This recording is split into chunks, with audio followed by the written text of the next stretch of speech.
welcome to the Bat Cave. I'm your host, BlindBat8719.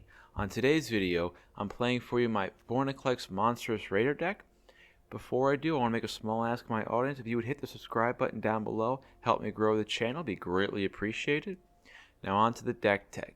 Vorniclex Monstrous Raider is a 6-costed, 6/6 legendary creature Phyrexian Praetor with Trample and Haste. A very efficient big beater. A lot of line of text on this one. Essentially, with the first paragraph states that if I would put a counter on a player or a permanent, I would put 2 of those counters on instead, which is really nice and is the theme of the deck. The second paragraph is kind of a protection thing for Vorniclex, so that if an opponent would put 1 or more counters on a permanent or player, they put that many, they put half of those rounded down onto that that permanent or player. So the first part, like I said, the deck here is basically it's a counter-themed deck. So there's a couple different counters. There's +1/+1 counters, there's Saga counters, there's Planeswalker loyalty counters that I'm trying to double up in the deck. Well, the second paragraph, how I protect Vorniclex, is that, say with Sagas, the first lore counter never gets put on. It's putting on 1, and half of 1 would be rounded down, would be 0. So Elsos Conquers Death wouldn't be able to actually target Vorniclex when it enters the battlefield, as no lore counters ever put onto the Saga. In regards to some Planeswalkers, I'm thinking like Ashiok, Kaya the Inexorable, Teferi, ones that would be able to, even actually Ugin, ones that would find ways of being able to deal with Vorniclex, come in with half their starting loyalty, which for the most part protects Vorniclex because they won't be able to use the minus ability. They won't come up with enough loyalty to use a minus ability to remove Vorniclex from the battlefield. The other thing too is that if a Planeswalker has a +1 ability, Vorniclex prevents that Planeswalker from growing. The ability will still go off, however, they won't grow. The Planeswalker won't grow. So instead of me having to send a larger creature to deal with that Planeswalker, I can use something that's a little bit smaller in size to be able to finish off that Planeswalker, as opposed to maybe having to send something that's, a 6 or a 7 to deal with a Planeswalker that has only, say, 4 loyalty or something. Now, I was saying the deck is built around counters. There's 2 that I wanted to talk about really quickly because these actually steered me towards playing Snowlands in the deck. Starting with Boreal Outrider.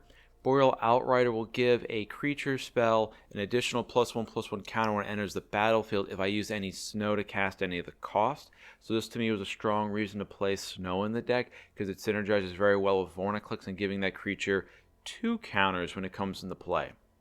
Blessing of Frost is mostly for a card draw spell, and I think there's like 11 creatures in the deck that have power 4 or greater. So the counters here really is more of a bonus as opposed to a need in order to draw cards. But again, I think this is a good enough reason to play Snow to make my big things already bigger, or to help the small things get powerful enough to draw me a card. And then because I'm playing the Snow and I'm in green, the Spirit of Elder Gargaroth is an all-star or is a good card to play in Limited. I've had some fun with it. He can get pretty big with the Snowlands that I'm playing in the deck. But I also like the fact that he replaces himself, so it's not card advantage, but it definitely keeps the flow of cards going and helps me find my 5th land drop at least. Now again, this pile here is all the counters. I will go over if they do anything else, but basically if it has a counter on it, this is the pile for it. So starting with some lands, Crawling Barrens. He's really in here because of the counter synergy. If my opponent has a lot of board wiping going on, or if I'm late game I don't have a board and I keep drawing lands, I can always try to pump up the Crawling Barrens to be a threat later on. And then if Vorniclex is out, I'll be able to grow them at 4 counters at a rate as opposed to 2 counters at a time. Tyrite Sanctum. I have a couple legendary creatures in the deck that this can also interact with, but again, with Vorniclex out, instead of putting 1 counter on that creature, it gets because 2 counters on it. And then if I want to, and as a pinch, I can always sacrifice this to give Vorniclex indestructible or some other legendary creature as well, and that's assuming that it's already a god at that point. The Ozolith is one of the all-stars in the deck by picking up all the counters that I'm putting on all my creatures when they either die to removal, get exiled, get bounced. All goes onto the Ozolith and can be put later on to something else. This +1/+1 counters on the Ozolith with Vorniclex is absolutely amazing, especially if I can create a scenario where my opponent's low on life, they tapped out, and I have a lot of +1/+1 counters on the Ozolith and just cast Vorniclex, where the haste becomes really helpful there because I can go straight to combat. And if there's 4 or 5 counters on the Ozolith, I can move all those onto Vorniclex, which now becomes 8 or 10 counters. That turns Vorniclex into a 14/14 or a 16/16. I can swing in right away, and if there's any blockers, Vorniclex has trample that can then go over my opponent's creatures and deal some damage to his face. So the Ozolith, I really love in the deck. I can't say enough good things about it.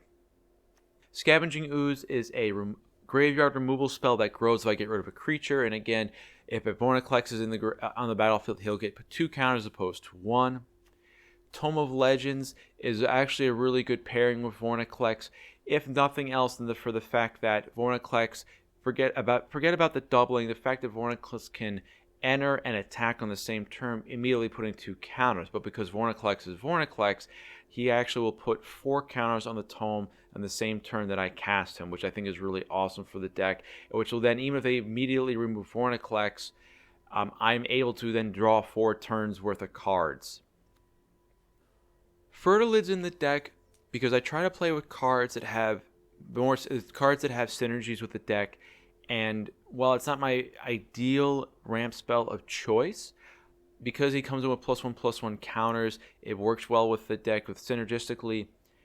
If I play him later on with Vorniclex out, he'll have 4 counters on it, which means he actually goes above average, being a 4-power creature for 3 mana.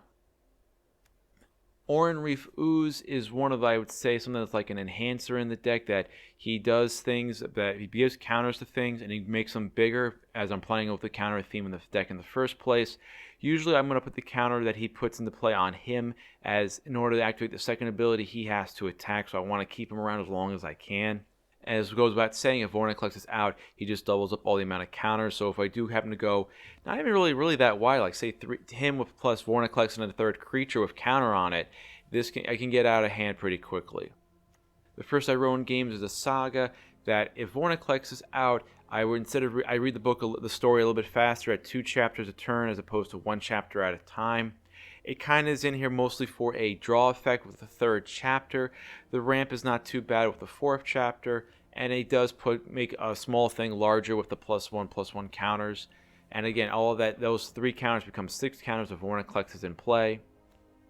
Yorvo, Lord of Garenbrig, comes in with counters, and he gets more as the game goes on. So again, it synergizes really well with Vorniclex. If Vorniclex is out first, Yorvo will come with 8 counters. If Yorvo's in first, Vorniclex, if he's the next bigger creature, will put another counter on him in addition to being green. So depending on how I am in the game, Yorvo, when Vorniclex hits the battlefield, can gain anywhere between 2 to 4 counters right off the bat. Vastwood Surge is primarily a ramp spell that in the later game can give 2 counters to all of my creatures that hopefully I have a few out of the time I kick it. And then it goes without saying, if Vorniclex is out, it goes from 2 counters to 4 counters. Garrick Unleashed is a Planeswalker that can ultimate if he gets cast after Vorniclex is in play, which is what I would ideally want to do, as that emblem of searching for a creature every turn is absolutely amazing. The rest is not too bad. Giving something trample is important, especially I have a few big things that don't have trample, and then even creating a blocker if I need to is not terrible as well. Vivien Monstrous Advocate is a card advantage spell in the deck, as it lets me play off the top of my library, which is essentially having another card in my hand. The +1 ability puts ability counters on a creature that can be transferred over to the Ozolith if the creature dies, which is kind of nice. Again, a way of giving either something, I think Vigilance or Trample, the 2 most common ones I would use for the deck, which is pretty good. And then the -2 ability, being able to get 2 cards for the price of 1, is pretty nice as well. Turntimber Symbiosis. It's a card I usually play as an obligatory spell because the cost of inclusion is pretty low, as at the very worst case it's a come into play tapped land. But the upside of the deck is pretty good in that I get to look for something that I need. If I need a big creature or a specific creature I'm looking for, I can use the Turntimber for that. If Vorniclex is out and I actually get a low-costed creature, it will come in with doubling the number of counters. 3 counters on some of the small things isn't terrible. But with Vorniclex out, now I make that small thing that would originally get 3 counters now get 6 counters into as big a threat as some of the bigger costly spells I have in the deck. Ugin the Spirit Dragon is another planeswalker that can ultimate if Vorinclex is in play, which would be the number one thing I would do first. Most of the time. It depends on the board state now that I think about it. Because Ugin's primary function in the deck is a board wipe. It probably will hit my stuff too, but I'm only going to be board wiping if my opponent has a lot more than me or if I have nothing on my side of the field. Green doesn't really get any board wipes in its color wheel, so Ugin's the board wipe for the deck. The Great Henge puts counters on creatures that enter the battlefield, and again, if Vorniclex is out, he'll put 2 counters on it, which is great. I get to draw cards with this card, and I get to gain life as well. It does everything I want to do in a green deck. Alright, so those were all the counters. Here's some of the interaction in the deck. Heroic Intervention to protect my stuff, make it indestructible to try to wipe the board, make your stuff untargetable with hexproof. Ram Through is just one of the removal spells I have in the deck, and it has the upside of that if I'm dealing damage with trample creatures, say like Vorniclex, the excess damage will be dealt to my opponent's face. This could also be a way of, if my opponent, say, is low on life, or I just have a very powerful creature with trample in play because of +1/+1 counters, of dealing direct damage to my opponent's face when it would be kind of iffy to maybe attack. Broken Wings and to a certain extent Gem Razor are in the same space of dealing with flying creatures and artifacts and enchantments. The Prismatic Bridge is still something to be concerned about, so I want to have a few methods of dealing with artifacts and enchantments, and I think being able to destroy a creature with flying is great with Broken Wings, and then the Gem Razor can at least block a thing with flying, so that's how he deals with flyers. This is the only mutate creature in the deck, but another benefit of Gem Razor as well is it can take something that doesn't have trample, with which there are a few things that don't, and give it trample, which is really nice. And it can also pump up something that maybe if I have a small creature that has counters on it, I can mutate the Gem Razor on it to at least give it a 4/4 base and then take the power that much higher. Kogla the Titan Ape, my favorite giant ape in the format right now. Basically in here to fight another creature, and if he happens to survive the attack into the next turn to blow up a enchantment or artifact my opponent may have. There are no humans in the deck, so there's nobody to save Kogla if things go south. This pile here is just some green good stuff. Old Growth Troll is just a really efficient creature, and I also wanted to put him in the deck because I'm running a Nylea, and when he dies, he will come back enchanting a forest, so the 3 mana symbols in his cost will come back to the battlefield to help maintain Nylea as an active creature. And in a pinch, if say that my opponent boards wipe and I have the mana left over, I could always put a troll back into play after a board wipe to try to reestablish a board presence. Questing Beast is just an efficient creature that can deal damage to a planeswalker indirectly, so this way then I don't need to keep splitting an attack, which is pretty nice. Battle Mammoth is a new card from Kaldheim that lets me draw cards whenever my opponent targets my stuff. So in theory they have to kind of kill the Battle Mammoth first if they want to restrict the number of cards I get to draw. Elder Gargaroth, again, is just an efficient creature that lets me draw cards when I need to or go wide, and if I'm really in a pinch, gain some life. This here is some more card draw effects. So we have In Search of Greatness. This is one that's new from Kaldheim I'm trying to play with. I'm not opposed to playing a little bit off curve to make this work. So for example, on turn 2, I'd play this out. Turn 3, I'll play a 2-drop spell. Then on turn 4, get my 3-drop for free and then tap out to play a 4-drop. That's like the ideal scenario. If not, I'm fine, because again, I'm fine scrying 1. It doesn't really pair well with the Great Henge, as I have nothing greater than the Great Henge. So once I get to kind of like if I get an Ugin out or a Great Henge, this won't be going off as often. But it's new, so I still want to play with it and give it a try. And I do think the scry can be helpful, especially later on in the game, where I can put things like a small creature or a land to the bottom of the deck in hopes of drawing something better or more relevant. Garruk's Uprising is primarily in here to help me draw cards. Like I was saying before, I have 11 creatures in the deck, I believe, that have power 4 or greater. And then the other benefit, too, is that he gives my non-trampling creatures trample, which there are a couple big things without trample. And Toski's a card that would like to get trample, especially I get to pump him up. Again, another great card draw spell. I'm not really going wide with the deck, but being able to draw even 2 or 3 cards with the creatures I have on the battlefield would be nice with Toski. He's indestructible as well, so he's a good target for the Tyrite. Same thing to keep pumping up. In this pile here is the card, the mana ramp I'm saying. So we have the Elysian Caryatid, Lotus Cobra, Tangle Florahedon, which is the 25th land in the deck, Arcane Signet, Cultivate. Nylea gives a cost reduction on my creatures, and later on she can also, if I have an empty hand, I could use her to try to draw another creature spell at least. Solemn Simulacrum is a good one that gets my 5th land into play. Hopefully I have the 6th one in my hand, so I'll be able to cast Vorinclex the turn early. If he dies, I get to draw a card. And then Beanstalk Giant, great. A good spell early on to ramp, and then a big beater later on. Mana base, I'm playing 16 Snow-Covered Forest. Castle Garenberg to try to cast Vorinclex a turn earlier. Bonder's Enclave to help me draw a card later on. I was saying I have like 11 creatures power 4 or greater. Fabled Passage to thin out the deck. Field of Ruin to blow up something I don't want my opponent to have. And a Labyrinth of Scophlos, just because I had this slot and I like being able to protect myself occasionally, or a Planeswalker. And with the deck tech out of the way, let's jump into the arena for some brawls. Alright, so I'm debating about keeping this hand. I got the 3 lands. I can curve out. I'm playing against MrCarrion, piloting a Heliod Sun Crown deck. So I'm expecting this to be kind of an aggressive tune deck. So I'm not sure this is actually fast enough. I'm going to take the free mulligan here. I kind of like this a little bit better, honestly. I can get the Spirit out a turn early. I've rammed through to kill something as well. I got the extra land, so I'm going to keep this for right now. Most likely going to play this as my 2-drop. This is my 3rd land, worst case scenario. I can play the Vastward Surge to get to 6 to try to outpace my opponent. They're going to have, again, early aggressive things with some lifelink that are going to put a lot of counters on this stuff. So let me start off by saying hello to the opponent and lead off with the Snow-Covered Forest.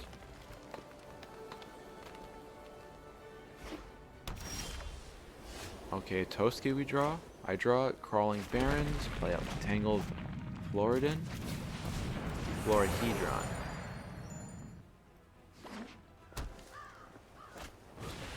Earth and Melody. Okay.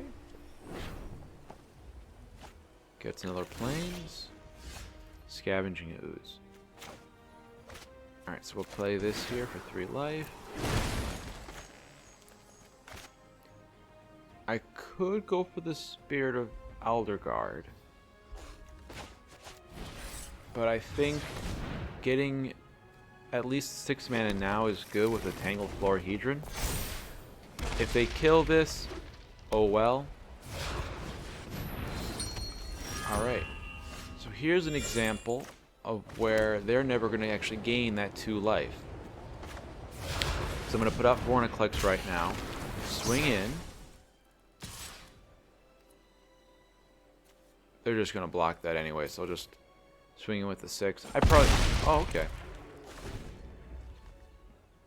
And now if they have the removal for Vorniclex, so be it. Ideally, I can do a Toski into a ram through for their next creature. I could play out a Charming Prince. So I draw, let's see here. 4/4. I do have to be mindful of actually a board wipe potentially, so I should be mindful of that. So in which case then, I'm going to go with Spirit, get another land, play out the land, and then play out a Toski, so I can draw cards, and he's also indestructible. Now, one of the downsides of the Birth of Meliodas not putting that counter on, I just realized, is that it stays in play, giving more devotion to Heliod. So all my opponent has to play next turn is something with 2 plane symbols on it, and they're able to turn Heliod into a blocker. The ram through would probably take care of that, as I'll just kill whatever I can with, say, the Vorniclex.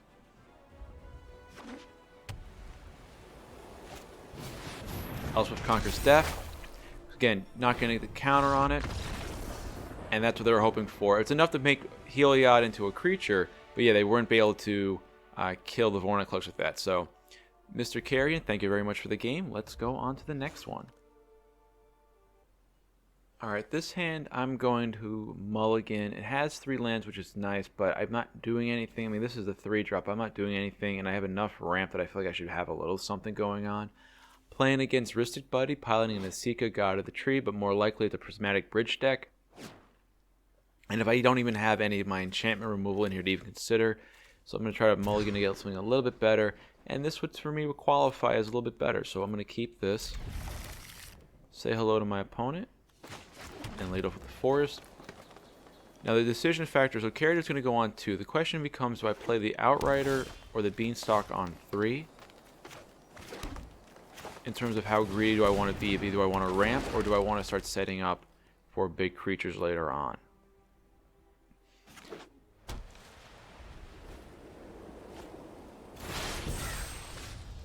Broken Wings is a good draw. I think with the fact that I'm trying to probably race my opponent in terms of ramping a little bit, I'm going to go with the ramp plan. And let's get a point of damage in.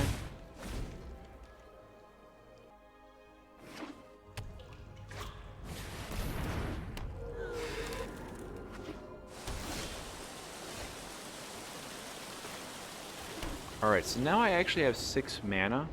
So what I think I might want to do here instead, as opposed to casting out Vorniclex, I could try to play Boreal Rider and Broken Wings to destroy the Dryad of the Elysian Grove. However, if my opponent draws a land, they could just play out the bridge, and then I don't really have a way of dealing with it. So I think I'm just going to go Vorniclex and force them to answer this now. Vorinclex is also pretty good against bridge decks, as they tend to play a lot of Planeswalkers. So with Vorinclex out, they can have the bridge, they can flip into a Planeswalker, but that Planeswalker will come in with half the loyalty, and usually not enough to deal with Vorinclex. Or not, they will not have enough loyalty left over to deal with Vorinclex. Alright, so now I have an interesting decision to make here. They went for double white? That is very interesting. Alright, so my opponent probably has a board wipe to his name then. So what I want to do then is... So I'm thinking about, because I want to attack. Definitely going to be attacking. And what the interesting thing here is... Oh, I can't actually save him with the Tyrite Signal because he's not a god. Now the cute thing I could do here is I could use the Labyrinth Scophlos to remove it from combat to deal 6 damage. I'm not going to do that because, let's see if I do, that's his 4 mana, right? I'm not going to do that as much as I would love to, because I'm looking at Nylea, and I think if my opponent's setting up for a board wipe, which is why they went for the double white, I'd rather have at least the mana reduction for my spells in hand. And I'll pass the turn. Doomscar. So let's just activate Nylea's ability then. I'll just keep it on top of the library as I want to have more lands. And then what's kind of neat here, Boreal, the Elder Gargaroth, which unfortunately is just a little shy of turning Nylea on for some damage.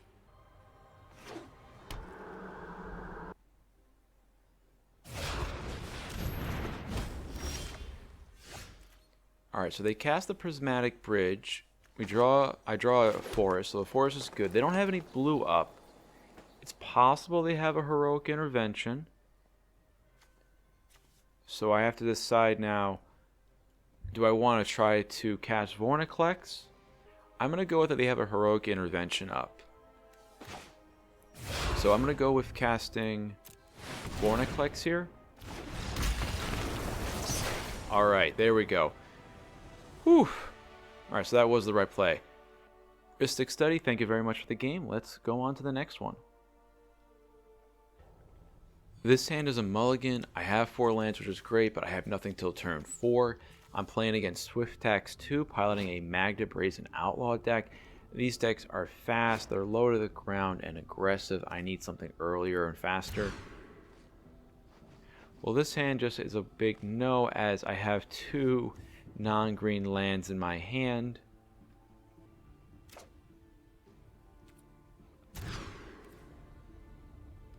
This one isn't ideal, but I'm going to keep it for right now because I don't want to go down to 5.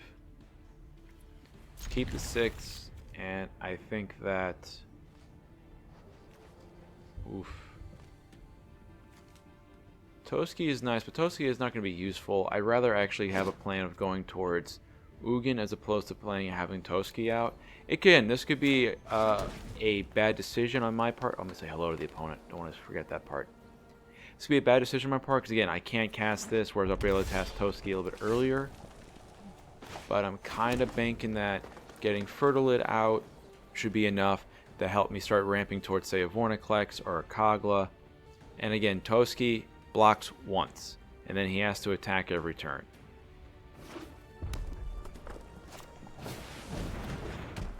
Alright, so Dwarves number 1 from my opponent.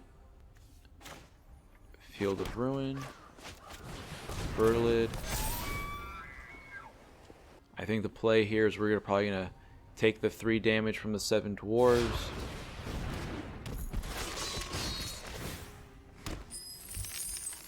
I think taking the 3 damage is the right play here, because I want to actually use Fertilid's ability. Broken Wings is kind of nice. No attacks. Because if my opponent tries to search for something like an Embercleave with Magda, I can use this to destroy the Embercleave at least. Now, unless my opponent plans on removing the Fertilid pre-combat, the play is going to be to block the biggest thing with Fertilid, and then use his ability twice to go up to 6 lands, and then either play out the Kogla or the Vorinclex next turn. Alright, 7 Dwarves. Oh, they really hit the land-shy hand. They're really relying on Magda now. Alright, past the blockers. Let's block here.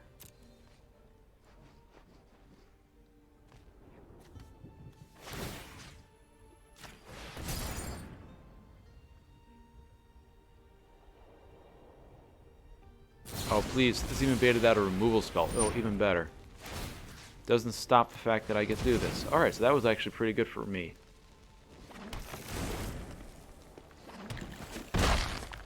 Alright, and I killed the removal spell. That's awesome. Alright, so I think they're shy on mana. So I think Kogla here, killing Magda.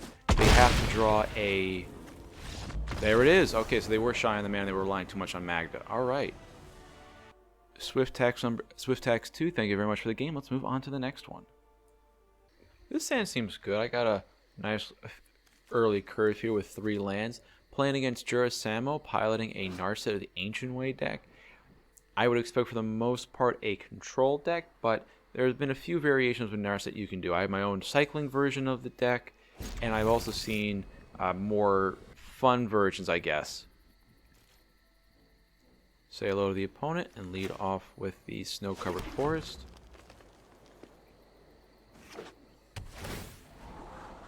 Alright, Temple of Triumph to the top. They like that.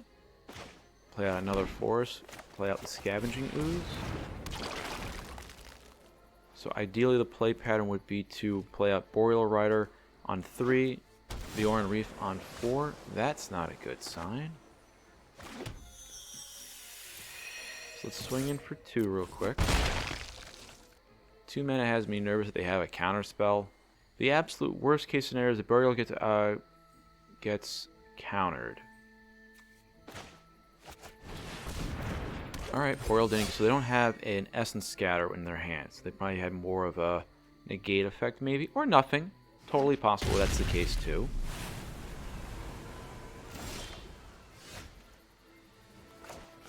Alright, so I see this as a sign that they have nothing to counter, so I think here I'm going to cast the Oran Reef Ooze, pay with Snow.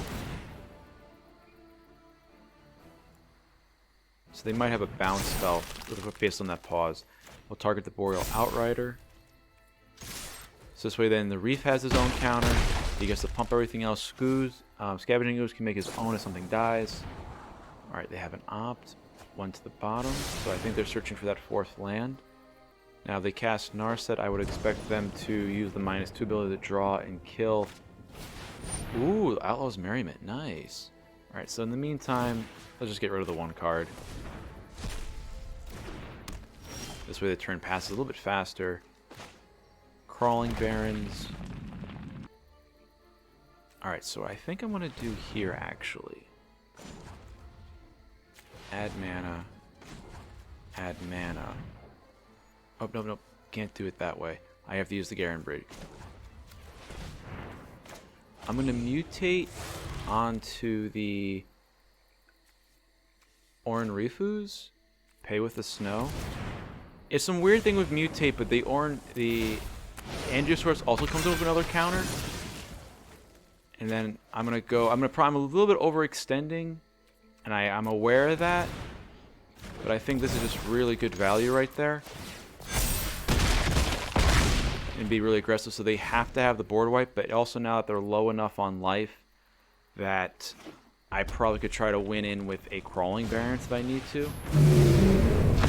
So if I draw the land, they're dead to a Vorniclex.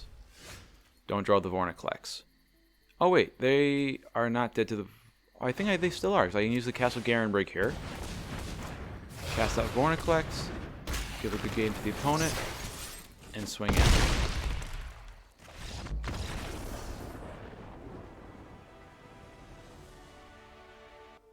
Jurasamo, thank you very much for the game. Let's go on to the next one.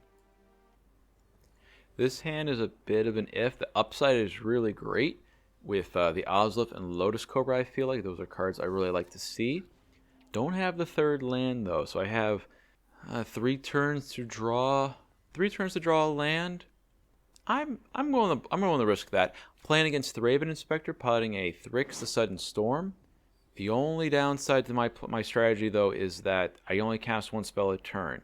And looking at Thryx, I kind of expect actually a control deck full of counter spells with Thryx as the win con. I'm going to take the mulligan on this. This isn't fast enough.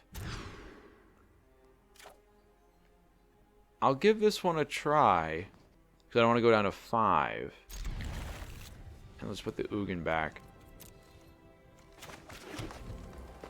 Hoping to get something better. I just felt like that first hand, if I don't draw that 3rd land, it's going to be I'm really not happy with how the game is playing, so. But at least with Nylea on 4, that means I can get Vorinclex out on 5 potentially. Maybe they try to develop the board a bit. Maze Mind Tome. Well, that's not getting any counters, so, which is not great for me because that means they get to draw plenty of cards with that. So that's a good counter to what I'm trying to do.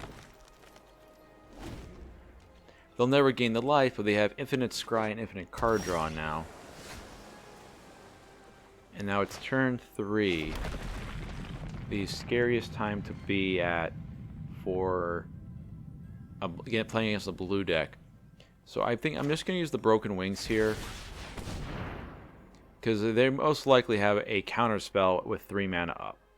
So I'd rather have them they're either going to waste it on the Broken Wings, which they're not. Okay. As opposed to me tapping out for a Nylea.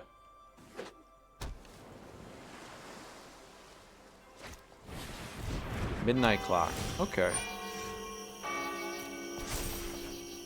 Would still not be surprised if my opponent has some sort of counter spell here. I think I'm going to actually try a different strategy. I'm going to try using the Crawling Barrens to beat down, to get around some of the counter magic they might have. I can see them having a Brazen Borrower, so they could try to... I don't remember if Petty Theft can target lands, but a lot of bounce spells, kill spells, targeting spells say non-land on them. So that resolves. So I have 6 mana. If I do this and I have the 4, I can't attack. They have the 6 mana. They could probably bounce with they have the other spell. So let me just keep swinging in.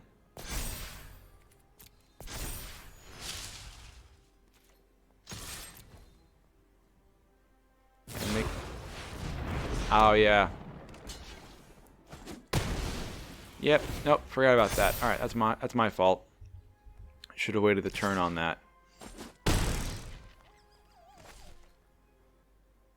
So ideally now, or I'm back. I'm set back in mana. I think I'm kind of stuck just trying to play out threats. Can I take another hit?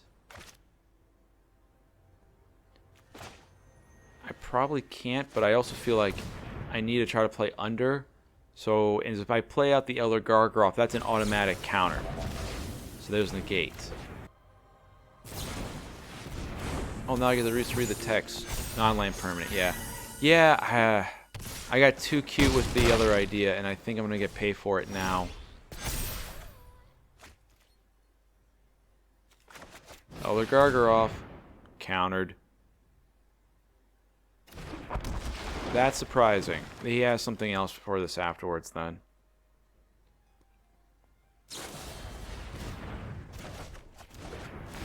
Alright, depart the realm. So I have 2 turns to try to find an answer.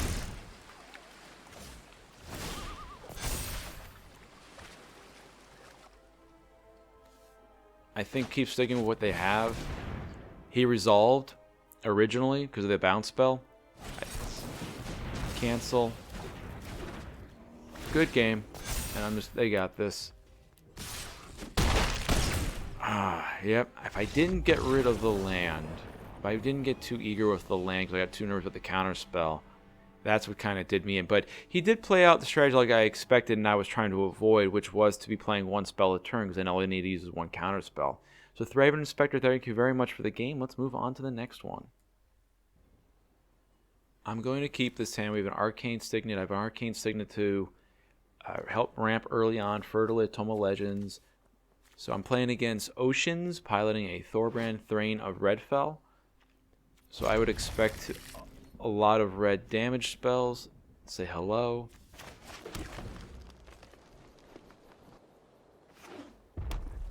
To contend with. Or an aggressive start like Fervent Champion. Get the Signet out first.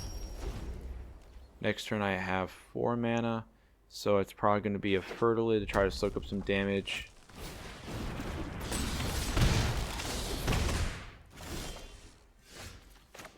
Yeah, because the first I roll in games is not going to go off. Fertilid will soak up damage. I don't get to ramp though. Tome of Legends, I take damage. I don't have a board wipe to recover from the deck, so I kind of have to actually, I think, throw this in front of something, or at least to take up a damage spell.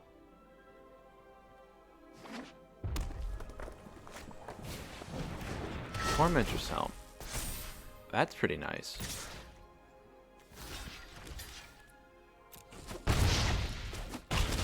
So at least I soak up some damage on the board. So I can cast out the first Iroan Games and the Tome of Legends.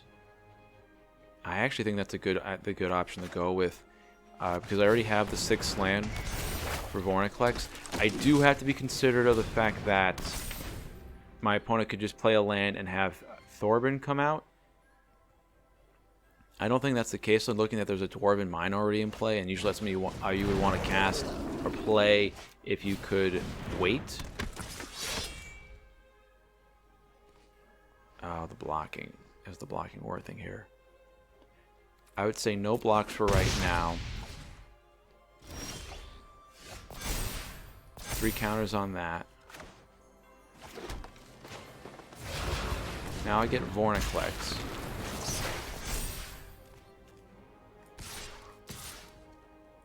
Now if next turn they play out Thraben, this is a landfall. So this would be 2 to 4. Another 4, that's 8. 8, another 5. 8 and 5 is 13. Cutting it kind of close. Still want to be risky and swing in. I mean, 10's pretty powerful. And I think I can hit just as hard. I also have a Tyrite Sanctum as well. I'll get the extra mana.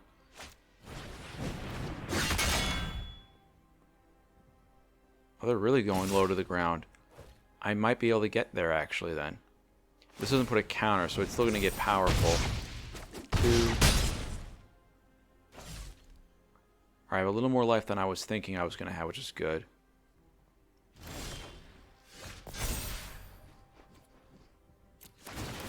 Alright. 2 more cards. Don't have a 7-drop, so the search isn't as great right now. Let's play out Tyrite.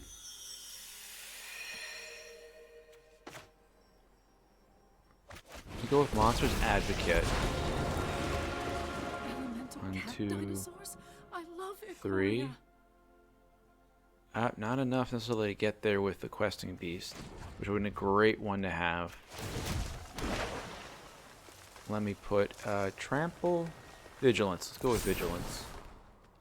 I'm trying to think now is it worth swinging, which is Vorniclex. 8, so I can make it 8 and 4 is 12. That doesn't kill them. And I have to worry about an Embercleave attack. I think that putting more lands into play is my better option. So I'm going to do that. As this again, it kind of ramps and draws me a card. Questing Beast I know is good. But I still have Vivien to start making me more tokens. Phoenix Ash. Alright, that's one. Oh, okay. Alright, so yeah, not swinging in there was the right decision there. So Oceanz, thank you very much for the game. Let's move on to the next one. And that is the video for today. Overall, the deck performed a lot better than I was expecting. It was a lot faster and aggressive than I was planning on or anticipating. So that was really nice. So if you're looking for a deck that's quick and fast and get some quick games in, I think this is definitely a deck to play for that if that's your goal.